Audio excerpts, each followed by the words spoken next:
seja algo temporário, como lá um servidor temporário, o próprio ocupante de cargo em comissão, seja um servidor efetivo, que não é temporário, daí ele é efetivo, seja com ou sem remuneração, é considerado agente público.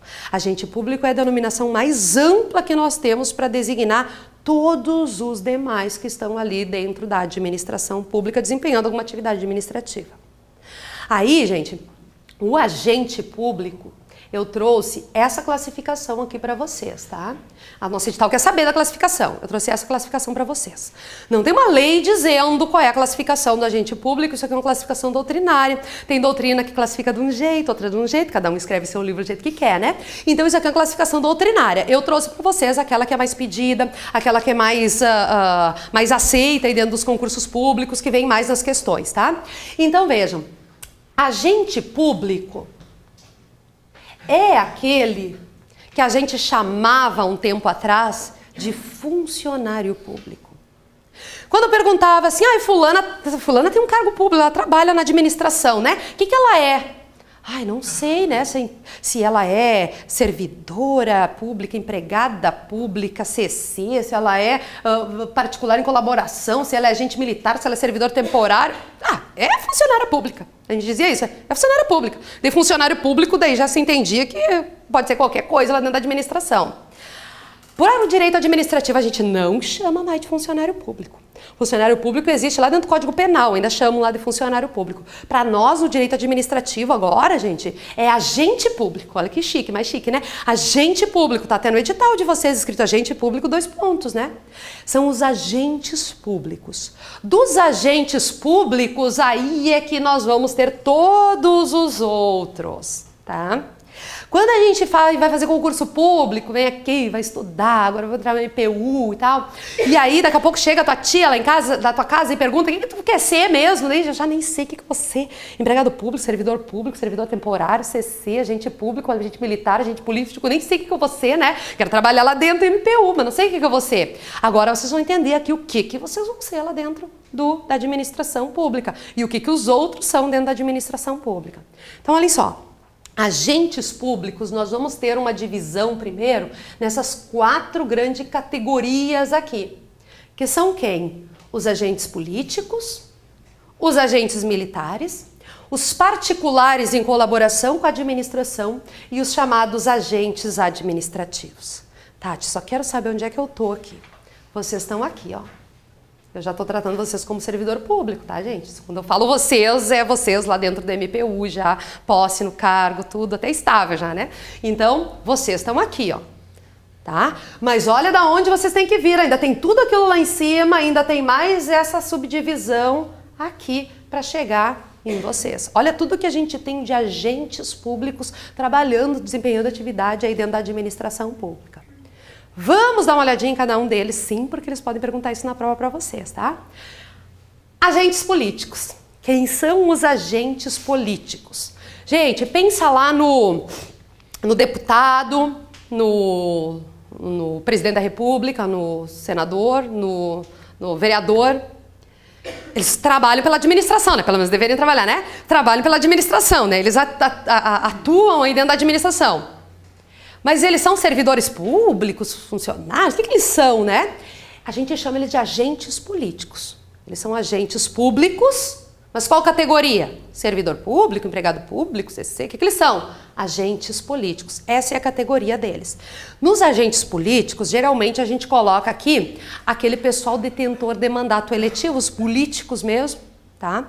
Mas a doutrina classifica também como agente político o alto escalão de cada poder aí. Então, os membros de poder, aquele pessoal do alto escalão do governo, é considerado agente político.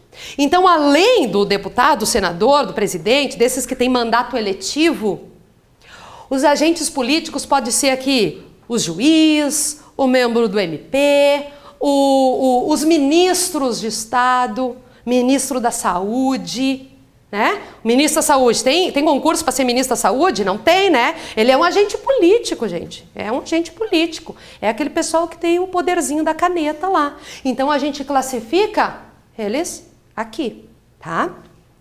que mais que nós temos? Agentes militares. Gente, os agentes militares aqui pode ser Forças Armadas ou pode ser os militares aí do estado, né? Aqui no sul a gente tem a brigada militar, né? As polícias militares, os bombeiros militares aí do estado.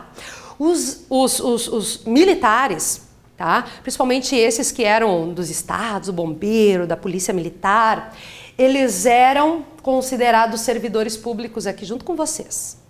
Inclusive o nosso estatuto, que aplica aqui só para vocês, ele se aplicava também para os militares. Atualmente não, atualmente o nosso estatuto se aplica apenas para o servidor público civil e não para os militares. Por quê? Os militares meio que eles mudaram a categoria. Inclusive, se vocês daqui a pouco forem estudar ou já estudaram algum material que não esteja tão atualizado, pode ser que os militares estejam aqui, ó, nessa nossa classificação. Por quê? Porque é novo esse negócio dos agentes militares agora serem uma categoria própria ali. Isso é novo. Isso é a Constituição que chamava eles de servidor público.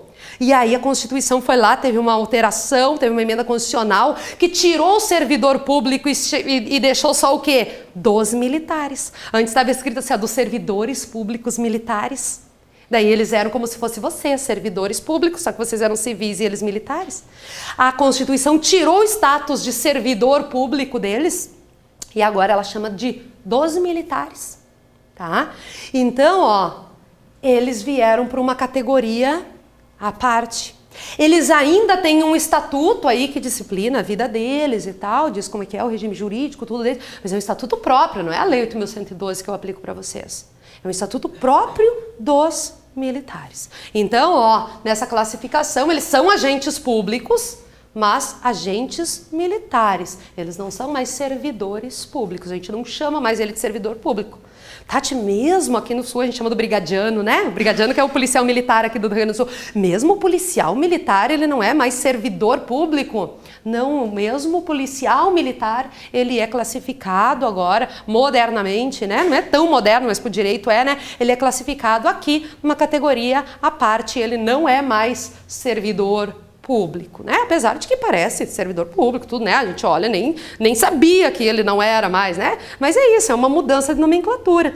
São coisas que parecem bobas, às vezes, para nós, né? No dia a dia a gente chama tudo a mesma coisa, né? Mas na prova faz toda a diferença, gente. Na prova, se vocês errarem uma classificaçãozinha dessas aqui, mudarem o nomezinho, faz toda a diferença e erra a questão, né? Então a gente tem que saber. O que mais nós temos de agentes públicos, gente? Os chamados particulares em colaboração. Quem é particular em colaboração? É aquela pessoa que não tem um vínculo com a administração, mas que em determinado momento ela está ali fazendo alguma atividade, prestando algum serviço, e naquele momento ela vai ser considerada agente público. O principal exemplo do particular em colaboração é o mesário. O mesário, ele não precisa ser servidor público, não precisa ser empregado público, não precisa ser nada, né? Pode ser eu, Tatiana, que não tenho cargo público nenhum, e aí chego lá e eles convocam para ser mesária. Naquele momento que eu estou sendo mesária, eu sou um agente público. Ó, dá até para ter um gostinho, né? Como de ser agente público, né? Naquele momento que eu estou sendo mesária, eu sou um agente público. Depois termina a eleição, eu fecho a urna, vou para casa dormir, daí eu já não sou mais. Mas enquanto eu estiver desempenhando aquela atividade ali, eu sou considerada um agente público. Que categoria de agente público que tu é, Tati? Eu sou uma particular, né? Mas que naquele momento eu estou colaborando, um particular em colaboração. Então vejam que o agente público não precisa nem ser remunerado para ser agente público, porque o mesário não ganha nada, né? Ele não é remunerado para isso, né? Então, às vezes, mesmo que sem remuneração, mesmo assim a pessoa é agente público. Vejam que transitoriamente, esse aqui vai ser mesário por um dia, né? Vai ser agente público por um dia. Mesmo que transitoriamente, ele foi agente público ali por um dia. Aqui nos particulares em colaboração, que a gente até chama de agentes honoríficos, né? Aqui a gente pode colocar muita gente aí que seja particular e que seja colaborando com a administração. A gente pode pegar um exemplo, assim, que a doutrina traz, né? Sei lá, tá tendo um incêndio e antes de chegar os bombeiros, vem uns civis lá, nós, assim, né? E vamos lá e ajudamos a fazer o salvamento. Naquele momento que eu tô ajudando a fazer aquele salvamento, eu sou considerado um agente público naquele momento, que eu estou ali, né? Mesmo sendo particular, eu estou ali colaborando com a administração. Então, esses são os particulares em colaboração. E aí, gente, vem para o que mais interessa para nós mesmo, os que eles geralmente mais perguntam em prova, e o que vai nos ajudar aí para todo o restante da nossa matéria, que são os chamados agentes administrativos. Dos agentes administrativos que ficam realmente fazendo atividade administrativa, né? Aqui esse pessoal fica fazendo coisa de governo, né? Aqui outras funções, aqui realmente o pessoal que fica fazendo mesmo as atividades administrativas.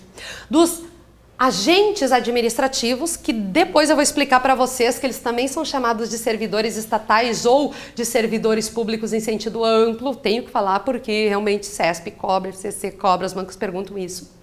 Desses agentes administrativos, aí eu vou ter essas 3 categorias aqui. Os servidores públicos estatutários, os empregados públicos seletistas e os servidores temporários. Quem são os servidores públicos estatutários? Volta para o primeiro slide. O pessoal que trabalha lá na administração direta, autarquias e fundações, que é regido pelo regime estatutário. Esse pessoal que trabalha na administração direta, autárquica e fundacional, que é regido pelo regime estatutário, ele vai ocupar um cargo público lá dentro da administração pública. Ele ocupa cargo público. Isso aqui vocês podem pegar desde agora. O que é servidor? Aquela pessoa que ocupa um cargo público. O que é cargo público? É aquilo que um servidor ocupa. É bem assim, vem assim no estatuto, tá? Nós temos também, trabalhando aí na administração pública, como agente administrativo, os empregados públicos. Quem são os empregados públicos, gente? Aquele pessoal que trabalha lá dentro da Caixa do Banco do Brasil. Então aqui nós vamos ter aqueles seletistas lá que eu falei para vocês, pessoal do regime jurídico CLT. Então, é o pessoal lá das empresas públicas e sociedade de economia mista, Caixa, Banco do Brasil. Lá eu tenho empregados públicos. E olha só, empregado público não ocupa cargo. Empregado público ocupa emprego público. Gente, parece bobo, mas isso aqui vocês têm que saber para a prova. Empregado público ocupa emprego público. E servidor temporário, o que é? Servidor temporário, depois a gente vai ver melhor isso aqui lá dentro da Constituição, é o seguinte: a Constituição, ela autoriza que em determinadas situações de excepcional interesse público se contrate servidores temporariamente por um período determinado e depois manda ele embora. Esses servidores temporários, a gente pode pegar como exemplo aqui o professor da rede pública, o professor de matemática. Aí tem lá, rede pública, tem os professores de matemática, fizeram concurso, entraram e tal. Daqui a pouco, o professor de matemática, o último que tinha na lista lá de espera do concurso, saiu, pediu exoneração, foi fazer outra coisa. E faltou professor de matemática para a escola da rede pública. E agora, vou selecionar uma banca para fazer um concurso, para homologar o concurso, para daí tomar posse, para daí entrar um professor de matemática, terminou o ano letivo. Então, o que a Constituição autoriza? Que eu contrate temporariamente um servidor ali para cumprir aquela função de professor de matemática durante um determinado período, que é aquele tempo que eu vou precisar dele ali. Então, vejam, a Constituição autoriza que eu faça isso. Outro exemplo aqui dos servidores temporários, gente, isso aqui até caiu na última prova aí do MPU. Outro exemplo do servidor temporário, o recenseador do IBGE. Tem uma época que o IBGE vai fazer o censo, que vai fazer a pesquisa, que vai ir de casa em casa. O IBGE, ele tem uns quadros de servidores, né? Tem os seus quadros permanentes de servidores, mas quando ele precisa fazer a pesquisa de casa em casa, ele precisa de um mundo de gente fazendo isso. Só que ele faz isso de, sei lá, quanto tempo é a pesquisa do IBGE? De 10 em 10 anos eles fazem o censo. Seria de interesse público eu ir lá, o poder público ir lá, fazer um concurso público para recenseador do IBGE, dar um cargo público para cada um, dar estabilidade para toda essa gente para chamar eles para trabalhar uma vez a cada 10 anos? Não é de interesse público fazer isso, né? Então, o que a Constituição autoriza? Que para aquele momento ali, eu contrate temporariamente um pessoal para exercer aquela função de recenseador. Terminou, não preciso mais do recenseador? Tchau para eles, daí eles vão embora. Faz pouco tempo até que teve processo seletivo para ser recenseador do IBGE. Era concurso público, Tati? Não. Era só um processo seletivo, porque eu tenho que dar uma selecionada nas pessoas, porque às vezes tem muito mais gente querendo do que o número de pessoas que a administração precisa, então ela faz um processo seletivo, que eles chamam até de processo seletivo simplificado. Não é concurso público, gente, não é concurso público. E aí vejam, essas pessoas fazem esse processo seletivo, entram para ser recenseador do IBGE, conseguem, só que o contrato delas é 6 meses, eu acho que nem é 6 meses o contrato recenseador do IBGE. Por quê? Porque ele entra para ser um servidor temporário. É só por aquele momento que eu preciso dele. Depois ele vai embora, ele já não é mais servidor, não tem estabilidade, não continua com a remuneração, nada, vai embora. Então, a Constituição autoriza que em algumas situações de excepcional interesse público, e é de interesse público fazer isso, né? Ou é de interesse público eu dar estabilidade para sei lá quantas pessoas, 1.000 pessoas, 10.000 pessoas para sair fazer censo e depois elas trabalharem só daqui 10 anos. Não é de interesse público. Então, é possível eu, então, contratar esses servidores temporários. Eles não fazem concurso público, eles fazem o chamado processo seletivo simplificado. Eles não adquirem estabilidade nem nada. Eles só ficam lá durante aquele período.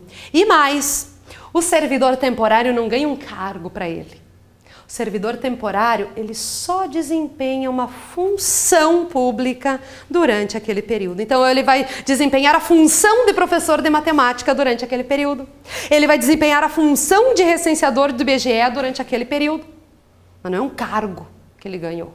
Quem tem cargo é servidor público estatutário, vocês. Então, vejam, para a gente pegar esses 3 aqui. Dos agentes administrativos, então, nós teremos o servidor público, que é aquele regido por um estatuto, que vai ocupar um cargo público.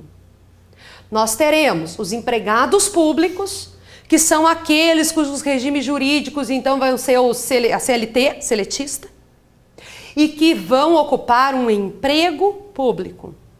Aqui na Casa do Concurseiro, a gente prepara muito pessoal para os concursos da Caixa, concurso do Banco do Brasil, dos bancos públicos aí, né? Eles fazem concurso. Daí, às vezes, o aluno diz assim, Tati, meu sonho é ter um cargo lá dentro do Banco do Brasil. Não vai ter cargo. Vai ter um emprego público. E a gente já tem que acostumar com essas nomenclaturas aí. Vai ter um emprego público lá dentro do Banco do Brasil. Vai ter um emprego público lá dentro da Caixa. E os servidores temporários? Eles não, em regra, os servidores temporários não vão ser estatutários, não vai ter um estatuto para eles. Também não é seletista, geralmente eles não vão assinar carteira, essas coisas. Eles vão ter um contratinho com prazo determinado. Esse contrato ele é feito baseado numa lei que a Constituição diz, ó, pode contratar servidor temporário. Então aí, ó, cada ente faz uma lei dizendo como é que vai ser a contratação de servidor temporário. Então, para um servidor temporário federal, tem uma lei disciplinando, eles vão lá e fazem um contratinho com a pessoa durante aquele tempo ali. Então, gente, é imprescindível vocês saberem isso aqui. Se vocês olharem o cronograma e o edital de vocês, está escrito assim, ó, agentes públicos. Classificação, espécies. Então, quais são as espécies? Todas essas aqui. Tudo isso aqui é espécie de agente público. Qual é a classificação? Eles se classificam assim. Esses aqui são os políticos, aqueles ali são os... E daí tem assim, ó, também lá no edital de vocês. Cargo, emprego e função pública. O que é cargo, o que é emprego, o que é função pública, gente? Cargo é aquilo que o servidor público estatutário ocupa. Emprego é aquilo que o empregado público seletista ocupa. E função pública é aquilo que o servidor temporário aí desempenha durante aquele período do contrato dele. Tá, gente? Então, bem isso aqui. Deixa eu explicar um negócio para vocês, coisa muito chata. Tem alguém que é do direito aqui? Não? Mas certamente lá no IAD tem alguém que é do direito. Que é coisa do direito? Que é coisa do direito? Que é o quê? É eu pegar uma coisa e chamar aquela coisa de não sei o que em sentido estrito e eu pegar a mesma outra coisa e chamar aquela coisa de não sei o que em sentido amplo. E aqui tem para complicar a nossa vida. O que é isso aqui? Eu falei para vocês que servidor público é esse aqui, ó, aquele que ocupa cargo, não é? Mas às vezes eles chamam de servidor público em sentido amplo todos esses 3 aqui. Ai, é muito chato isso, é chato, é chato. Então vejam, às vezes, isso as bancas fazem. Às vezes elas dizem assim, o servidor público em sentido amplo não está falando só desse. Está falando de todo mundo, esses três aqui. Ou então, pior ainda, a noção de servidor público, quando fala a noção de servidor público, é em sentido amplo, é tudo isso aqui, tá? Então, em sentido estrito, servidor público é só esse aqui, aquele que é estatutário. Em sentido amplo, servidor público é tudo isso aqui, tá? É para complicar a vida. Não precisava, né? Chama uma coisa de uma coisa, outra coisa de outra, mas não, é assim. E às vezes na prova eles trazem assim. Então, vocês vão ter que diferenciar. Se quando falar lá, o servidor público, vocês vão ter que pegar para ver se a questão ela está tratando só desse, e geralmente ela vai querer que vocês diferenciem dos demais, é isso que ela vai querer fazer. Ou se ela está tratando, está dizendo servidores públicos, mas se referindo a todos esses aqui. Geralmente, quando ela diz só o servidor público, ou servidor público estatutário, ela está tratando só desse. E geralmente, quando ela diz o servidor público em sentido amplo, daí vocês ampliem os olhares, que daí ela está falando de todos. Ou quando as bancas falam, a noção de servidor público está tratando de todos esses aqui, está colocando tudo no mesmo balaio. Tá? Então, é chato, é ruim, tá? Mas é assim que vem, então a gente tem que ter aí essa parte. Lembrando que a gente vai ficar um tempão falando disso aqui, quando falar do estatuto, quando falar da parte constitucional, a gente vai ficar um tempão falando disso aqui. Então, vocês vão pegar isso aqui, vocês vão saber quando que ela está se referindo a um ou a outro, quando que ela está querendo diferenciar esse daquele, vocês vão pegar, tá, gente? Então, o que eu quero fazer agora com vocês, essa parte aqui, servidores públicos em sentido amplo, né? Esses agentes administrativos aqui, eu vou trazer para o próximo esqueminha, na apostila não tá, né? Vou trazer para o próximo esqueminha e nesse esqueminha eu vou diferenciar para vocês, tá? Na apostila? Ah, sim, esse aí. Deixa eu voltar uma coisa. Diga. Os particulares em colaboração ocupam o quê? Os particulares em colaboração, eles desempenham alguma função também, na verdade, né? Eles não ocupam um cargo. Pega o particular em colaboração, o mesário, né? Ele desempenha uma função administrativa ali de ser mesário, por exemplo. Mas não é o cargo de mesário ou o emprego público de mesário. Então, eles fazem alguma função ali. Quando a gente já fala, tem em alguém que desempenha uma função na administração, né, uma função pública, às vezes se usa a função pública para designar qualquer coisa que a pessoa faça, né? Função pública ali, quando diz o cargo, o emprego ou a função, daí ele quer que tu diferencie daqueles três ali. Mas às vezes eles usam o nome, uma função pública, para qualquer coisa que faça. Assim. Então, quem tem cargo, quem tem emprego, quem tem função, eles colocam meio que no mesmo balaio, às vezes. Aí, às vezes, a gente tem que na prova, assim, na questão, pegar qual é a intenção ali deles, tá? Gente, aqui eu trouxe, então, peguei aqueles três lá de baixo pra gente dar uma detalhadinha neles, isso que vocês precisam colocar na cabeça. Se vocês não pegarem isso aqui, daí não entende nada do resto que a gente vai estar tratando, tá? Vamos lá, então. Desses agentes administrativos ou desses servidores públicos em sentido amplo, nós vamos ter, então, esses três. Vamos ter, então, o servidor público, que é aquele que ocupa cargo público. Depois nós vamos ver que o cargo pode ser efetivo, que o cargo pode ser em comissão, daí quando a gente for falar do cargo lá. Esses servidores públicos, ocupantes de cargo público, o regime deles é o estatutário. No caso de ser um servidor público federal, vai ser o Estatuto Federal, a Lei 8.112. Aí depois nós vamos ver que nós temos estatutos estaduais, estatutos municipais, estatuto no Distrito Federal também, cada um diferente do outro. Mas, por exemplo, vocês, aqui é a Lei 8.112. Servidor público estatutário, onde que eu tenho esse pessoal trabalhando na administração, gente? Na administração direta, autárquica e fundacional. Aquele primeiro esqueminha nosso, né? Admissão direta, autarquias e fundações. Mas eu tenho também os empregados públicos. Os empregados públicos são aqueles que ocupam emprego público, eles não têm cargo. Qual é o regime jurídico dos empregados públicos, gente? CLT, regime seletista. Regime trabalhista é o mesmo regime do pessoal da iniciativa privada, aí, né? Claro que não é a mesma coisa, né, de ser da iniciativa privada, mas é aquele regime, ele é aplicável. E onde eu tenho os empregados públicos, gente? Nas empresas públicas, Caixa, por exemplo.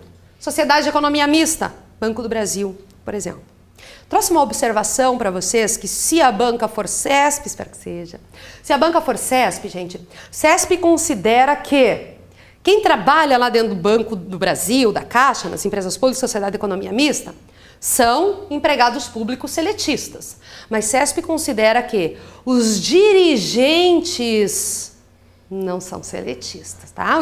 O diretor lá da Caixa, do Banco do Brasil, esses não são seletistas, né, gente? Então, esses aí não são seletistas, então eles têm um regime próprio lá para eles, então não são CLT, não são empregados da Caixa, tá? Porque geralmente são, né, esses, às vezes, muitas vezes são esses cargos mais políticos mesmo lá, desse pessoal que vai exercer, então, essas direções. Então, só para vocês saberem, caso ela pergunte isso, né? É uma exceção, se ela perguntar, mas vai que pergunte, tá? Então, só para vocês saberem, pessoal lá dentro da Caixa, do Banco do Brasil, eles são empregados públicos, né? São seletistas. Mas aí, assim, os dirigentes, daí eles estão num outro patamar, assim, tá?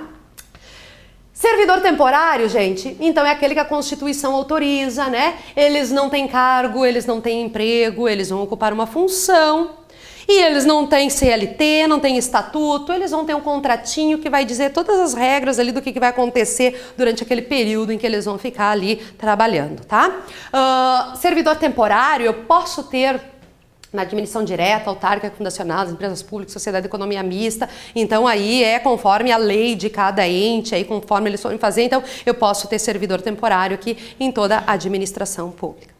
Pegaram isso aqui, gente? Tranquilo, então. Tô indo bem pausado agora no início, que assim, ó, são aquelas coisas que ou a gente pega agora ou então não entende mais o resto. Então é por isso que eu tô indo bem pausado. Depois eu vou um pouco mais rápido aqui, tá? E claro também, porque isso aqui cai na prova. Eles perguntam, não é só introdução, isso aqui, eles perguntam na prova. E porque isso aqui vocês vão usar para entender estatuto, vocês vão usar para entender a parte constitucional. Quando a gente for falar de lei de improbidade, vocês vão relembrar isso aqui de novo. Então a gente vai, isso aqui é para todas as aulas. Vamos agora então para a nossa lei 8.112. Tá? Como eu falei para vocês, então tem aí a parte da lei. Quem tá com a apostila do MPU tem a parte da lei e aí sempre vai tendo ali a lei mais o resumo, mais um pedacinho de lei, mais um pedacinho de resumo, certo? Então vamos lá, gente. Vamos tratar dentro da lei 8.112 só daqueles assuntos que o nosso edital traz, não vamos tratar de tudo, só daqueles assuntos que o edital traz. A lei 8.112, então agora, só vou voltar uma coisinha ali para vocês. A lei 8.112, então, gente, ela é, olha só, agora nós vamos entrar no estatuto. Agora nós vamos tratar de quem aqui, só para a gente se situar bem dentro da matéria. De quem que nós vamos tratar aqui agora? Só de vocês. Tá vendo que vocês estão aqui? Agora nós vamos começar a tratar só de vocês. Agora eu não vou mais falar do pessoal da Caixa do Banco do Brasil, eu não vou mais falar do recenseador do IBGE, do pessoal do servidor temporário. Agora então a gente vai tratar apenas do servidor público estatutário. É disso que nós vamos tratar agora, então, dentro do nosso estatuto. Então, que é a nossa Lei 8.112, tá? Então, essa Lei 8.112 é o chamado Estatuto do Servidor Público Federal. E ele regula o quê? Esse chamado regime jurídico único. Não está escrito lá no edital? Você tem 8.112 lá na parte de ética e lá na parte de administração está escrito regime jurídico único, né? Por quê? A Lei 8.112 é esse regime jurídico único dos servidores federais. Quando a Constituição lá disse, ó, todo pessoal da administração direta, autárquica e fundacional da União tem que ter um regime jurídico único, eles colocaram o quê? A Lei 8.112 como regime jurídico único, né, desses servidores. Por isso que às vezes está escrito regime jurídico único, às vezes está escrito Lei 8.112, às vezes está escrito Estatuto do Servidor Público Federal, e é tudo a mesma coisa, é tudo uma coisa só, tá? Na prova, às vezes pode vir tudo assim, no enunciado, o enunciado pode chamar de 8.112, pode chamar de Estatuto do Servidor Público Federal, ou pode chamar de Regime Jurídico Único dos Servidores Públicos Federais. Pode vir assim na prova. Então, gente, esse estatuto, então, a Lei 8.112, é a que regula, então, esse Regime jurídico único é o que traz o Estatuto do Servidor Público Federal. E aí eu aplico para quem esse estatuto, né? Para a União, toda a administração direta da União, os órgãos públicos, as autarquias e as fundações públicas federais. Por que federais? Porque cada ente político, quais são os entes políticos? A União, cada estado é um ente político, cada município é um ente político e o Distrito Federal é um ente político. Cada ente político tem autonomia para fazer o seu próprio estatuto dos seus servidores. Então, eu tenho a Lei 8.112, que é o Estatuto do Servidor Público Federal. Mas eu tenho, por exemplo, aqui no estado do Rio Grande do Sul, a Lei 10.098, que é o Estatuto do Servidor Público Estadual do Rio Grande do Sul. No estado de Santa Catarina, eu tenho outro estatuto. Aqui em Porto Alegre, eu tenho o Estatuto do Servidor Público Municipal de Porto Alegre. No outro município é outro estatuto. Então, cada ente tem o seu próprio estatuto para os seus servidores. Então, eu não aplico a Lei 8.112 para os servidores aqui do Estado. Por exemplo, aqui no Estado eu aplico o Estatuto Estadual. Então, cuidado, gente. Quem já andou estudando aí para algum concurso estadual, certamente já estudou um Estatuto Estadual. De qualquer estado aí, certamente já estudou um Estatuto Estadual. E aí, apesar dos estatutos terem uma estrutura muito parecida, começa com disposições gerais, depois tem provimento, depois tem vacância, depois tem direitos e vantagens, depois tem o regime disciplinar, PAD. Eles têm uma estrutura parecida, mas os detalhes são todos diferentes, tá? Se eu pegar o Estatuto Federal e o Estatuto aqui do Estado do Rio Grande do Sul, olhando assim parece tudo muito igual, mas não é. Aí o detalhe é diferente. Aí o prazo, um é 15, outro é 30, eu vou ter 30, outro é 15. E aí um prorroga, outro não prorroga, e assim vai indo, tudo detalhezinho diferente. Então cuidado para quem andou estudando algum outro estatuto por aí. Por quê? Porque parece igual, mas não é igual, gente. É tudo, né, diferentinho. Por quê? O estatuto do município precisa obedecer o Estatuto Estadual? O Estatuto Estadual precisa obedecer o Estatuto Federal? Não. Nenhum precisa obedecer o outro. Cada ente faz o seu estatuto do jeito que bem entender. Todos têm que obedecer à Constituição, isso sim, nenhum estatuto pode contrariar a Constituição. Mas agora, cada ente vai poder fazer o seu estatuto aí conforme achar, por isso que não é um igual ao outro, por isso que eles são diferentes, tá, gente? Então, ó, onde que eu aplico a Lei 8.112? Eu aplico no âmbito da União, né, dos órgãos públicos federais, administração direta da União, seja no pessoal do Poder Legislativo, Poder Executivo, Poder Judiciário, eu aplico a Lei 8.112 para o pessoal que trabalha lá. Eu também aplico nas autarquias públicas federais e eu também aplico nas fundações públicas federais. Se eu tiver uma autarquia aqui do Estado, já é o Estatuto aqui do Estado, então, que eu aplico. Onde então que eu não aplico a Lei 8.112? Isso vocês perguntam em prova. Onde que eu não aplico a Lei 8.112? Eu não aplico nos estados, nem nos municípios e nem no Distrito Federal. Não tem pessoal estatutário lá, Tati? Tem, mas eles têm o estatuto próprio deles. Daí não é 8.112 que eu aplico. Tem pessoal estatutário lá, pessoal que trabalha na administração direta, autárquica e fundacional do estado, do município, do Distrito Federal, é estatutário. Mas aí cada um tem o seu estatuto, não é a Lei 8.112, é outro número de lei. Eu também não aplico a Lei 8.112 nas empresas públicas e nas sociedades de economia mista, porque lá o regime deles é CLT, não é estatuto, não é a Lei 8.112. Pegaram aqui, gente, onde eu aplico, onde eu não aplico, então, a nossa Lei 8.112. Gente, iniciando o estudo da lei,